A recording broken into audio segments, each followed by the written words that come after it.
I turned 18 3 weeks ago, and I still haven't blown out a single candle. My name's Evan, and if you told me a year ago that my own parents would cancel my birthday just to keep my brother from throwing a tantrum, I would have laughed and said, "No way. That's too obvious even for them." But here we are. My family has always revolved around my younger brother, Ryan. He's 16, and to put it nicely, he thinks the sun rises and sets for him. If he gets a bad grade, Mom emails the teacher to argue it. If he gets in trouble at school, Dad lectures the principal about understanding Ryan's needs. And if Ryan so much as frowns, the entire household goes silent, waiting to figure out how to make him happy again. Meanwhile, I've been the easy kid. I get good grades, stay out of trouble, cook my own food, do my laundry. You'd think that would earn me a little respect. Instead, it just makes me invisible. When my birthday was coming up, I didn't even ask for much.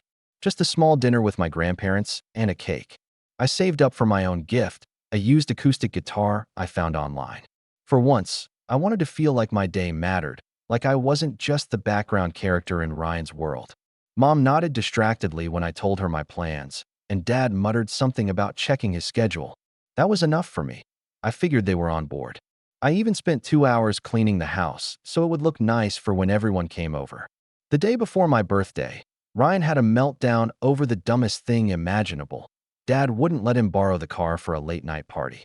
He slammed doors, threw his shoes down the hallway, and started yelling about how no one cares about him and how Evan always gets whatever he wants. I just sat in my room, headphones in, trying to stay out of it. But I could still hear every word. My chest felt tight. Ryan has always had this way of making me feel guilty for existing.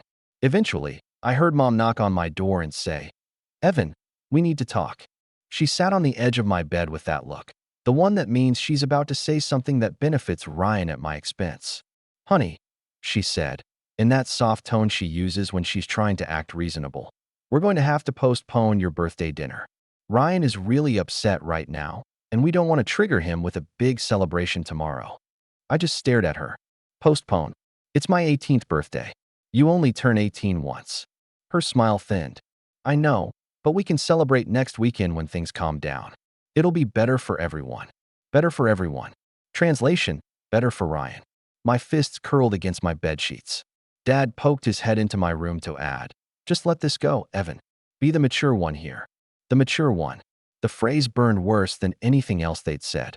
I nodded slowly, but inside, I felt something shift. For years I'd been swallowing my frustration, convincing myself it wasn't worth making a scene. But this was the line. They had just told me, point blank, that my birthday was less important than keeping Ryan from throwing a fit. The next morning, my grandparents called to wish me happy birthday. When I told them dinner was postponed, there was a long pause before my grandpa said, "Postponed? For what?" I didn't answer. I couldn't. I just felt this cold, quiet anger settle in my chest, like a storm forming far off in the distance. That was the moment I knew something had to change. That night, I sat in my room, staring at the blank space where a cake should have been, and I started planning my next move. The day after my canceled birthday felt strangely quiet, like the house itself knew something was off. I went through the motions, made breakfast, got ready for school, but there was this dull heaviness in my chest that wouldn't go away. Mom cheerfully acted like nothing had happened, and Ryan came downstairs late, yawning and smirking like he'd just won some great battle. He ruffled my hair as he passed me, which he knows I hate, and said, "Cheer up, Evan. It's just a birthday. Just a birthday."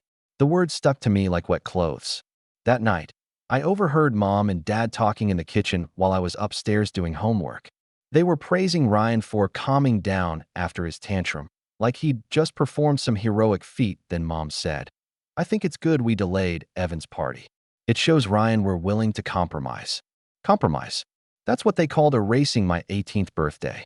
Over the next week, little things kept piling up, each one scraping against me like sandpaper. Ryan decided he wanted to host a study session at the house with his friends, which, of course, meant loud music and video games more than any actual studying, and Mom asked me to make myself scarce so I wouldn't distract them. I ended up eating a sandwich in my room with headphones on, even though I had a test the next day and really wanted to use the dining table to work. Then there was the grocery store incident. Mom took me along to help her carry things, and when Ryan texted her asking for a specific energy drink, she sent me running back down 3 aisles to grab it. When I came back, slightly out of breath, she didn't even thank me. Just said, "You should be more considerate, Evan." Ryan had a rough week. I wanted to shout, "So did I." But instead I bit my tongue until I could taste iron. Things escalated 2 days later when I finally worked up the courage to ask about rescheduling my birthday dinner. I caught Mom while she was folding laundry and said, as casually as I could, "So, when are we doing my birthday thing? I'd like to invite Grandma and Grandpa." She didn't even look up. "Oh, honey, this weekend's no good. Ryan's got a soccer game, and we're taking him out to dinner afterward to celebrate." "Okay, what about next weekend?" "We'll see," she said, and then changed the subject like we were discussing the weather. I walked back to my room in a fog. It was like someone had quietly erased my birthday from the calendar, like it never existed. That night at dinner, Ryan complained that he needed new cleats for his upcoming tournament. Dad immediately said, "We'll make it work," even though we just talked about how money was tight. I glanced at the corner of the fridge where the grocery budget list hung, and I couldn't stop myself from asking, "Didn't we say no extras this month?" Dad shot me a look sharp enough to cut glass. "Don't be selfish, Evan. Your brother's future depends on this tournament. These things are an investment." I almost laughed, not because it was funny, but because of how absurd it sounded. Ryan's future involved playing JV soccer and quitting half his hobbies whenever they got hard. But I kept my mouth shut and finished my dinner in silence, my appetite gone.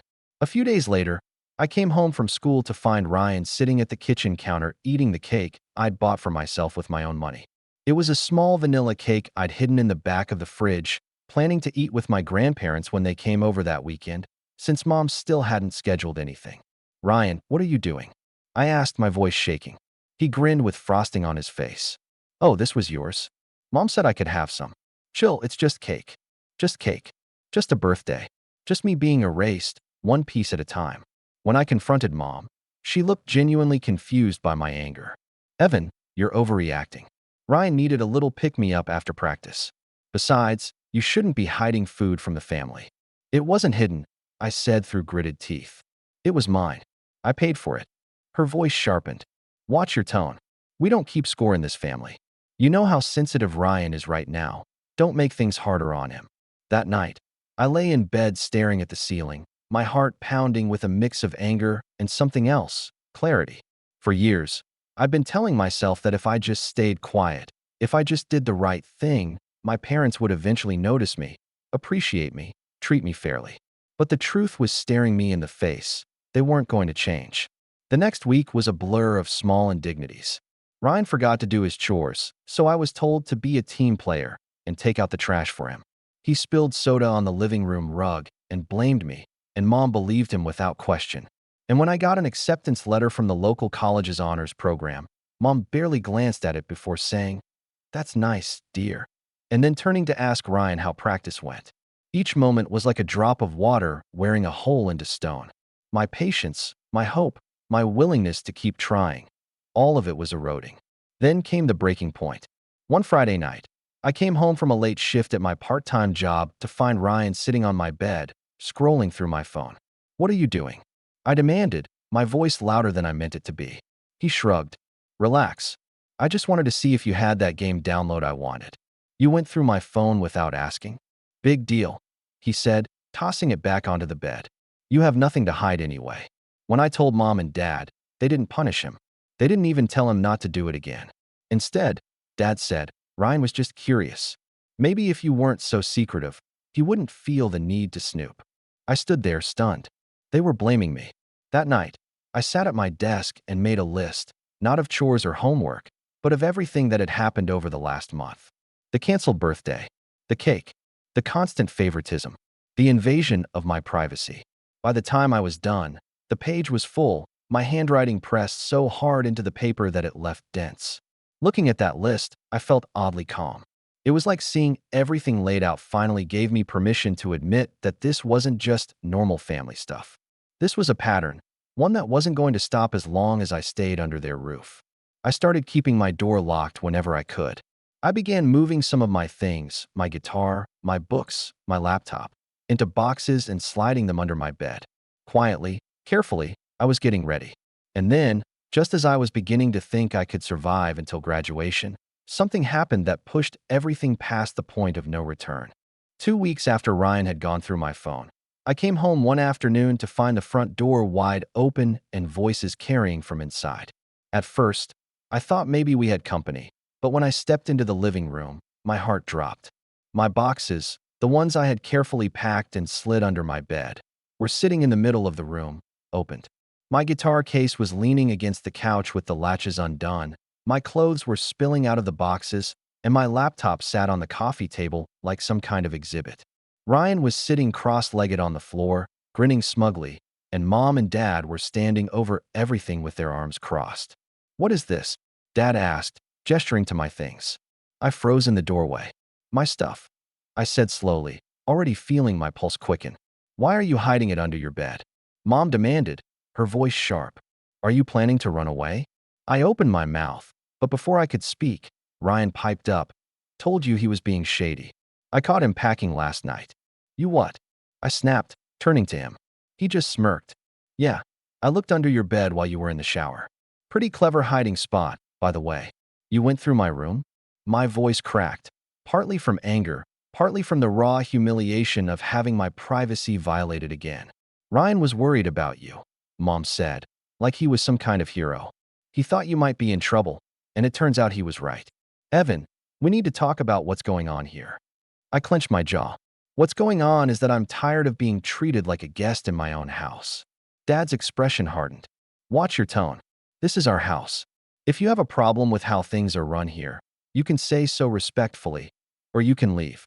For a moment, the whole room went silent. Even Ryan stopped smirking. I swallowed hard. "Maybe I will," I said, my voice low. Mom's eyes widened, like I had just threatened to burn the house down. "Evan, don't be dramatic. You're 18. You don't understand how the world works. You wouldn't last a week out there on your own." That should have scared me. But instead, I felt a strange, almost dizzying calm. I didn't argue with them. I didn't yell. I just quietly gathered my things from the living room and carried them back upstairs. Ryan kept making little comments as I passed. Things like, "Hope you like sleeping on park benches," and "Guess you don't care about family anymore." I ignored him, but each word felt like a push toward the edge of a cliff I'd been teetering on for years. The next day, I came home from school to find something that made my stomach drop even further. My laptop was gone. I tore apart my room looking for it, thinking maybe I'd just misplaced it, but it was nowhere. When I asked Mom, she said, without a hint of guilt, "We took it away. We don't think it's healthy for you to be online so much right now. It's feeding this attitude you've had lately." "That laptop is mine," I said, trying to keep my voice steady. "I paid for it with my job." "Then consider this a cooling off period," Dad said from the kitchen table, sipping his coffee like we were discussing the weather. "You can have it back when we feel you've earned our trust again." I couldn't even speak. My throat felt tight. My ears were ringing. That laptop had everything on it: my schoolwork, my music recordings, even the scholarship essays I'd been working on for next semester. I spent the entire evening in my room, staring at the ceiling, feeling like the walls were closing in. This wasn't just about a canceled birthday anymore. This wasn't about Ryan being spoiled or me being ignored. This was about control, about them taking away the one thing I'd worked for, the one thing that was mine, because they could. Later that night, I heard Ryan laughing in the hallway. He was talking on the phone to one of his friends, bragging. "Yeah, my parents totally busted him. He was planning to move out, but now they've got him on lockdown. He's not going anywhere." That was the moment something in me snapped. I didn't cry. I didn't storm out. I just sat up in bed and felt this cold, clear resolve settle over me. If they wanted to keep me trapped, they were about to find out what it was like to have me gone. Not just my presence, but everything I quietly did to keep the house running. The next morning, I started my silent rebellion. I stopped doing the extra chores I usually handled without being asked. No more unloading the dishwasher before school. No more tidying the living room. No more taking out the trash when Ryan forgot. I ate breakfast and left my dishes in the sink like everyone else. Mom noticed first. "Evan, can you clean up the kitchen before you head out?" "I don't have time," I said flatly, grabbing my backpack. Her eyebrows shot up. "Excuse me. I'm running late. Ryan can do it." Ryan groaned from the couch. "Why me?" "Because I'm not your maid," I said, and walked out the door before they could respond. That week, I started spending more time at my part-time job and less at home. I picked up extra shifts, stayed late, and told my boss I was available on weekends. At first, it was just to get out of the house, but then I realized what I was really doing: saving money. Quietly, steadily, I was building an exit plan. But even as I distanced myself, the situation at home kept deteriorating. One night, I came home after closing at work to find Ryan sitting at the kitchen table, waving my confiscated laptop around like a trophy. "Hey, look who finally came home," he said, grinning. "Mom said I could use this for homework since you don't need it right now." "You what?" I asked, my voice icy. He shrugged. "You weren't using it. Don't worry, I didn't mess with your stuff. Well, not much." He laughed like it was the funniest thing in the world. I walked straight past him and into my room, slamming the door so hard the walls rattled. My heart was pounding so fast it felt like it might burst. That was the night I decided I wasn't just going to leave. I was going to make sure they understood exactly what it meant to lose me. And then, just as I was finalizing my plans to move out quietly, fate handed me the perfect opportunity, one that would make my absence impossible to ignore. The morning after Ryan had paraded my laptop around like a trophy, I woke up with this strange heaviness in my chest. Not anger this time. Something quieter, something hollow. It was like all the fight had drained out of me overnight, leaving just a dull ache. When I came downstairs, Mom was at the stove making pancakes for Ryan, who was sitting at the table in his soccer gear, scrolling on my laptop. "My laptop." "Morning," Mom said brightly, like nothing was wrong. "I made extra if you want some." I just shook my head and grabbed an apple from the counter. "Evan, sit down," Dad said from behind his newspaper. "You barely eat with us anymore." I wanted to tell him that maybe I'd feel like eating breakfast with them if they hadn't turned every meal into another round of Ryan worship hour. But instead, I just said, "I'm not hungry," and walked out the door before either of them could press the issue. At school, I felt like a ghost. I sat through my classes, took notes, answered questions when called on, but I wasn't really there. I kept replaying the image of Ryan's smug grin in my head, over and over, until it made my stomach twist. When I got home that afternoon, my room was a mess. Ryan had apparently decided my closet was fair game now that I wasn't using my stuff anyway. Half my clothes were on the floor, and he'd taken my favorite hoodie. I found him in the living room wearing it. "Take it off," I said, my voice flat. "Relax," he said, not even looking up from his phone. "It looks better on me anyway." Something inside me broke then, not loudly, not dramatically. It was more like the quiet snap of a thread that had been pulled too tight for too long. I didn't yell. I didn't fight him for the hoodie. I just turned around, went upstairs, and shut my door. That night, I sat on the edge of my bed with my phone in my hands, staring at the screen. I had been looking at apartment listings in secret for days, but now I opened them again with new urgency. Studio apartments, shared rentals, anything cheap but livable. I called my boss and asked if I could take on full-time hours after graduation. She said yes without hesitation, adding, "You're one of the hardest workers we've got, Evan." It was the first kind word I'd heard in weeks. I started making lists, real lists this time, not just angry scribbles like before. What I would need to buy, what I would take with me, how much money I'd need for first month's rent and a deposit. I counted the cash I'd saved from work and realized I was closer than I thought.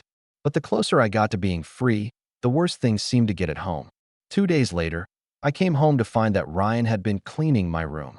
My drawers were open, my books were stacked wrong, and the few personal things I had left, my journal, my headphones, had been moved. "Why were you in my room?" I asked, trying to keep my voice level. He shrugged. "Mom told me to tidy up since you never do it yourself anymore." "You're welcome." I laughed then, not a happy laugh, but the kind that sounds a little too sharp. "You mean she told you to snoop?" "Congratulations, Ryan. You found my socks. Truly heroic." "Don't be such a drama queen," he said, rolling his eyes. That night, I stayed late at work just to avoid going home. I cleaned up after everyone else had left, organized the shelves, even mopped the floor, anything to stall walking back into that house. When I finally did get home, the lights were off and everyone was asleep. I stood in the hallway for a long time, listening to the silence, feeling this strange mix of sadness and relief. The next morning, Mom cornered me in the kitchen. "Evan, we're worried about you. You've been so distant lately." I almost choked on my coffee.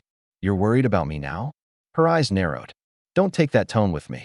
You're still living under our roof, and we expect respect. Respect. The word hit me like a slap. I didn't argue. I just walked past her, out the door, and spent the entire day at school thinking about how strange it was that they expected respect, but never gave any back. That weekend, I told my grandparents what had been happening. We met for coffee, just the three of us, and when I told them about the canceled birthday, the confiscated laptop, the invasion of my room, they both went very quiet. Grandpa finally said, "Evan, you don't have to stay there if it's hurting you." "Where would I go?" I asked, my voice barely above a whisper. Grandma reached across the table and squeezed my hand. "You've always been responsible. If you find a place, we'll help you with the deposit. Just say the word." I swallowed hard. "Are you sure?" She smiled sadly. "Sweetheart, you deserve to feel safe where you live. If your parents can't give you that, then it's time to find it for yourself." That night, I went home and started packing in earnest. Not the secret, cautious packing from before, real packing. I put my clothes into bags, wrapped up my books, and quietly moved a few things into the trunk of my car when no one was looking. Each trip felt like a small act of rebellion, like I was reclaiming a piece of myself with every box I carried out. But just when I thought I was finally getting ahead, just when I could almost see the finish line, something happened that made everything 100 times worse and forced me to move faster than I'd ever planned. I woke up the next morning to sunlight spilling across my room, and for the first time in weeks, I didn't feel that usual heaviness pressing down on my chest. Instead, I felt something sharper: determination. Everything in my room was half-packed now, boxes stacked neatly in a corner, bags zipped and ready. If anyone walked in, they'd know exactly what I was planning. But I didn't care anymore. Hiding had gotten me nowhere. Before school, I stopped by the bank to deposit the cash I'd been keeping in a shoebox. My savings account balance had never looked this good, nearly enough for a deposit and first month's rent. Seeing that number on the screen gave me a little surge of power. For so long, I'd felt trapped, dependent, like my parents were holding all the cards. But now I could feel the ground shifting under my feet. I was building my own way out, brick by brick. At school, I stayed late in the library working on my scholarship essays. With my laptop still confiscated, I had to use the school computers, but I didn't care. In fact, staying late meant I didn't have to go home right away. By the end of the week, I had 3 applications finished and submitted. Each one felt like a quiet little victory, a step toward the future I was building that had nothing to do with my parents' approval. My boss noticed my new energy too. One evening after closing, she called me into her office and said, "You've been stepping up a lot lately. I'd like to make you a shift lead." I blinked. "Are you serious?" She nodded. "You've earned it. It comes with a raise. Not huge, but enough to make a difference." I walked out of that office feeling 10 feet tall. It wasn't just about the money, though that helped. It was about someone recognizing my effort, my reliability, things my family had dismissed as just being the easy kid. For once, someone saw me. By the end of the month, I had found a small studio apartment 10 minutes from work. It wasn't much, a single room with a kitchenette and a bathroom barely big enough to turn around in, but it was mine. The landlord was an older guy who seemed kind but businesslike. When I handed him the deposit and first month's rent, my hands were shaking, not from fear, but from exhilaration. That night, I sat in my car outside the apartment building, just staring at the key in my hand. This was it, my ticket out. At home, things were still tense. Ryan had started sulking more now that I wasn't reacting to his provocations. He'd toss my things around, take my charger, hide my shoes, but I didn't give him the satisfaction of blowing up anymore. Every time he tried to get under my skin, I just thought about the key in my pocket and smiled to myself. Mom noticed the change, too. One evening, as I was heading upstairs with a laundry basket, she stopped me at the bottom of the stairs. "You've been very quiet lately," she said cautiously. "I've been busy," I replied, keeping my tone even. She frowned. "Busy with what?" "Work. School. My future." Something flickered across her face then. Confusion? Concern? Maybe even guilt. But she didn't press me further. My grandparents came over that weekend, and this time, I didn't hold back. I showed them pictures of the apartment, told them about my new promotion, even mentioned that I'd been approved for a small scholarship. Grandpa beamed and said, "That's our boy. You're really making something of yourself." It had been so long since I'd felt proud of myself without someone immediately tearing me down. I couldn't stop smiling the rest of the day. The next few days felt almost like living a double life. At school and work, I was this calm, capable version of myself who was steadily building a future. At home, I was quiet, polite, and almost invisible, but only because I wanted to be. Every time I folded another shirt into a box or slid another bag into my car, I felt more in control. I started removing my presence from the house little by little. The photos of me on the fridge disappeared one by one. My shoes were no longer by the front door. My guitar stand was empty. It was like I was slowly erasing myself from their world, preparing them for what was coming without them even realizing it. Then came the day I got my laptop back. It happened casually, almost anticlimactically. I came home from work and found it sitting on my bed with a sticky note that said, "We trust you again." I stared at it for a long time, then laughed, an actual laugh this time, not bitter or angry. I didn't need their permission anymore. I had already built a life outside of their control, and no one could take that from me. That night, I used the laptop to make a checklist of the final things I needed. A couple of pieces of furniture, cleaning supplies, groceries for the new place. I ordered most of it online and had it shipped directly to the apartment. By the time the weekend rolled around, I was ready. My car was packed full, my savings were enough to cover at least 2 months of expenses, and my apartment key was warm in my pocket. But before I could make my quiet exit, before I could slip away without a scene, something happened that accelerated everything and turned my quiet departure into something much bigger than I'd ever imagined. 2 days before I planned to move out, I came home early from work and walked into the house just in time to overhear a conversation that changed everything. Mom and Dad were in the kitchen talking in low voices, and Ryan was sitting at the counter eating cereal. I was about to slip past and head upstairs when I caught my own name. "He's been pulling away for months," Mom was saying. "I don't understand what we did wrong." "You didn't do anything wrong," Dad replied, his tone dismissive. "He's just going through a phase. Once he sees how hard it is out there, he'll come crawling back. He doesn't realize how much he relies on us." Ryan snorted. "Yeah, good luck to him.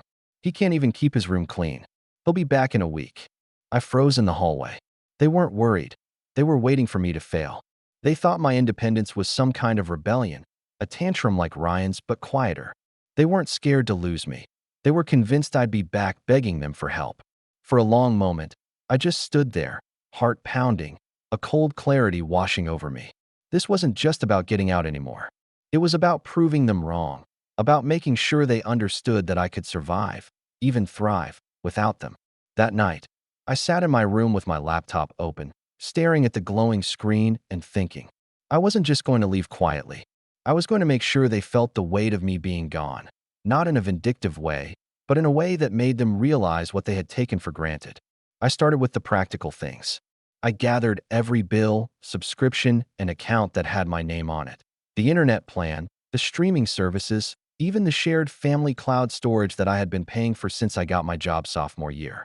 One by one, I changed the payment methods or canceled them outright. If I was leaving, I wasn't going to keep footing the bill for a house that no longer felt like mine. Then I moved on to my responsibilities around the house. I'd always been the one to quietly fix things, replace light bulbs, unclog the sink, keep the fridge organized. I made a mental list of all the little tasks no one noticed until they weren't done. It wasn't petty, it was practical.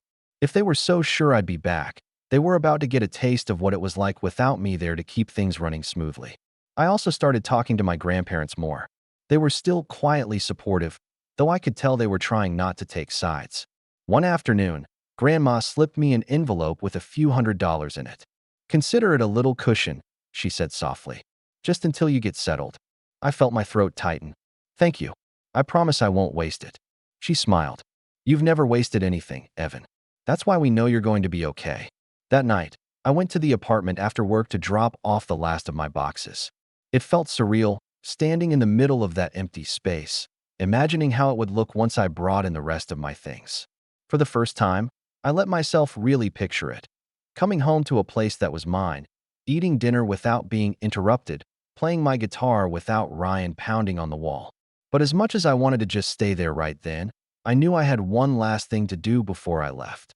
One last piece to put into place that would make this exit unforgettable. The final push came from Ryan himself. ironically enough. The night before I planned to move out, I came home to find him in my room again, this time sitting on my bed and scrolling through my phone. I didn't even bother asking why. I just held out my hand and said, "Give it back." He smirked but handed it over. "You really should put a passcode on that thing if you don't want people going through it." "I did," I said flatly. "You guessed it." He laughed. "What, your birthday?" Too easy. Something about the way he said it, like my birthday was a joke, like he had beaten me at some game, made my stomach clench. That was the moment I realized this wasn't just about leaving anymore. It was about showing all of them that I wasn't someone they could control or dismiss whenever it was convenient. After dinner, I locked my door and spent the rest of the night making sure everything was ready. My car was already packed except for the essentials I'd need in the morning. I double-checked the cancellations, the payments, the address changes. I even scheduled the internet service to end the day after I left, just to make sure the house wouldn't go dark until I was safely gone. And then I did something I'd been debating for days. I wrote a letter. It wasn't angry or dramatic. No yelling in all caps, no accusations. Just a clear, calm explanation of why I was leaving, how I felt, and what I needed. I told them I wasn't running away. I wasn't punishing them. I was choosing myself for once. When I finished, I set it on my desk where they'd find it after I was gone. Then I sat in the dark for a while, listening to the quiet hum of the house. For the first time, I didn't feel trapped by it. I felt ready. Tomorrow, I would leave. And when they woke up, they'd finally see what it looked like when I wasn't there to hold everything together. The morning I left, the house was still quiet when I woke up. Sunlight was just beginning to creep across my floor, lighting up the stacks of boxes that were no longer hidden, but standing out in the open like silent witnesses. I dressed quietly, packed the last few items into my backpack, my journal, my headphones, the letter, and took one last look around my room. It didn't feel like my room anymore. The posters were gone, the shelves were bare, the space almost echoed. For the first time, instead of sadness, I felt relief. Downstairs, I could hear the faint sounds of Mom clattering around in the kitchen. Ryan was still asleep. I could tell from the silence, and Dad hadn't left for work yet. My heart was beating fast, but I moved with a kind of calm focus, the way you do when you've rehearsed something over and over in your head.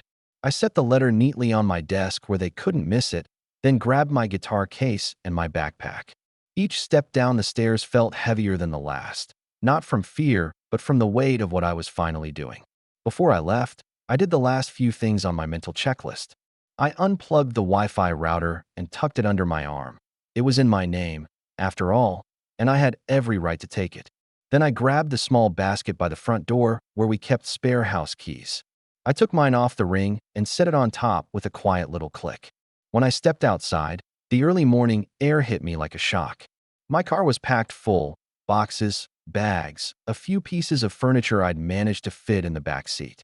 I slid into the driver's seat, started the engine, and for a moment just sat there, staring at the house. No big dramatic goodbye. No yelling. No slamming doors. Just me, finally choosing to leave.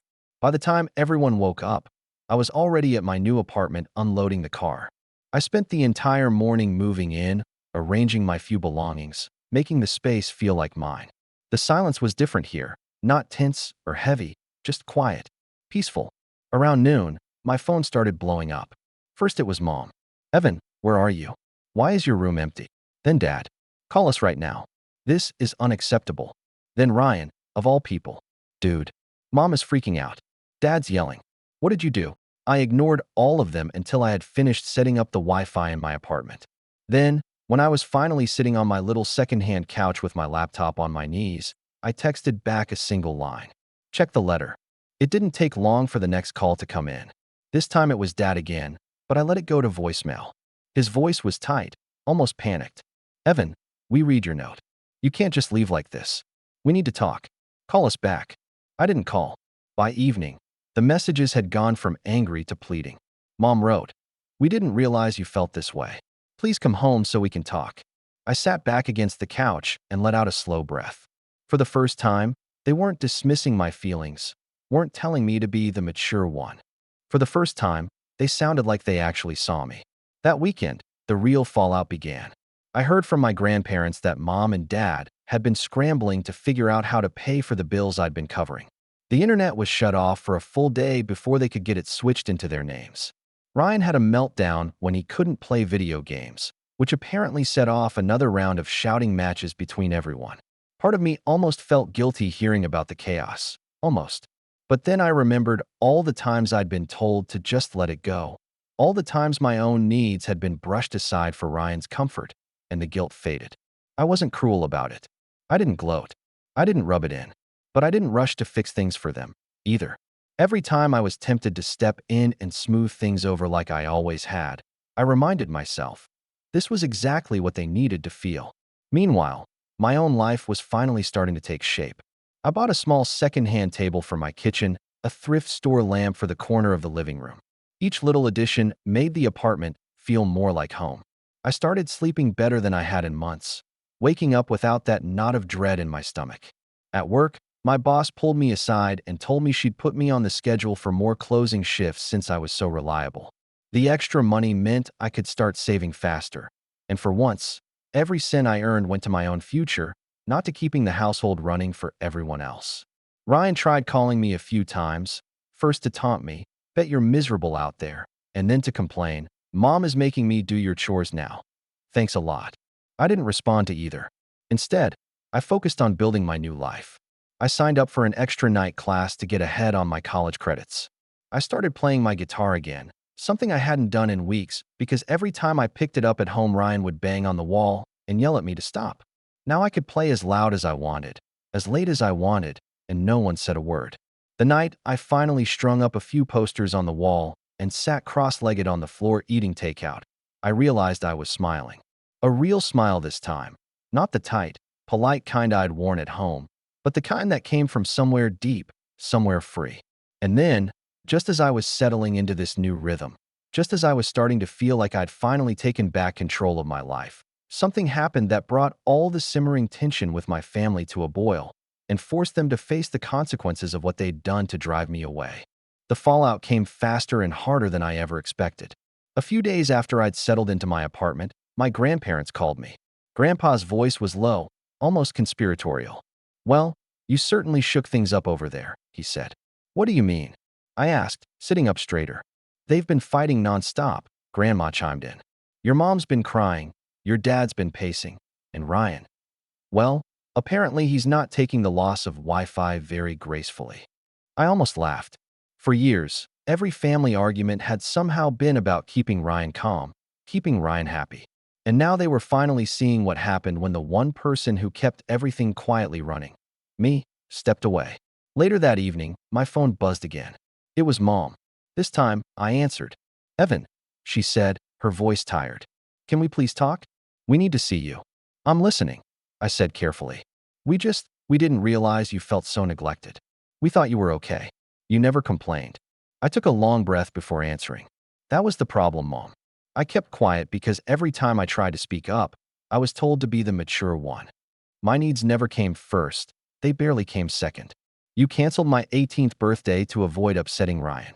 Do you have any idea what that felt like?" There was a long pause on the other end. I could hear her inhale shakily. "I do now," she admitted. "Your dad and we didn't handle that right. We let Ryan run the house because it was easier than fighting him.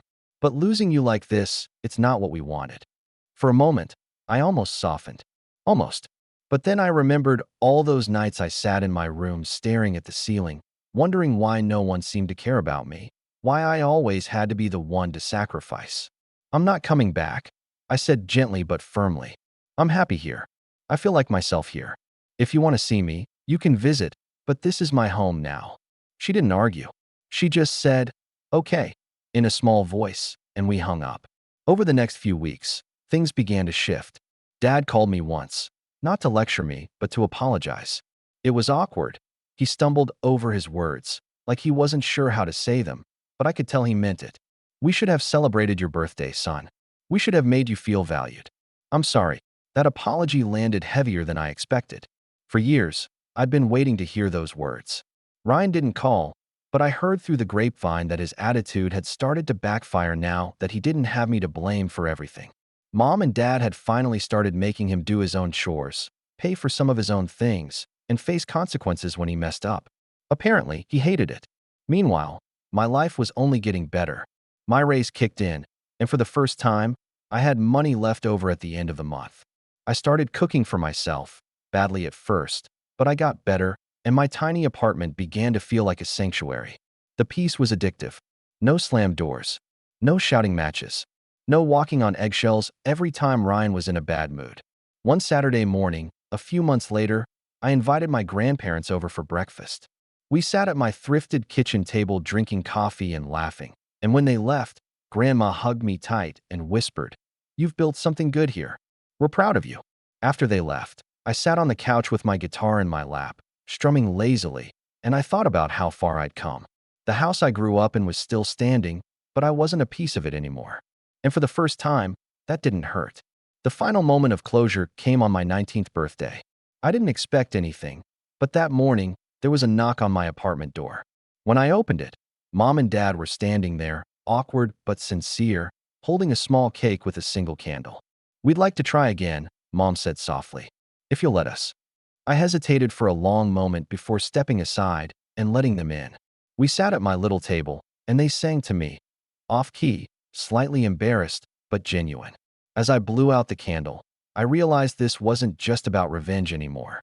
It wasn't about making them feel guilty. It was about finally being seen, finally being heard.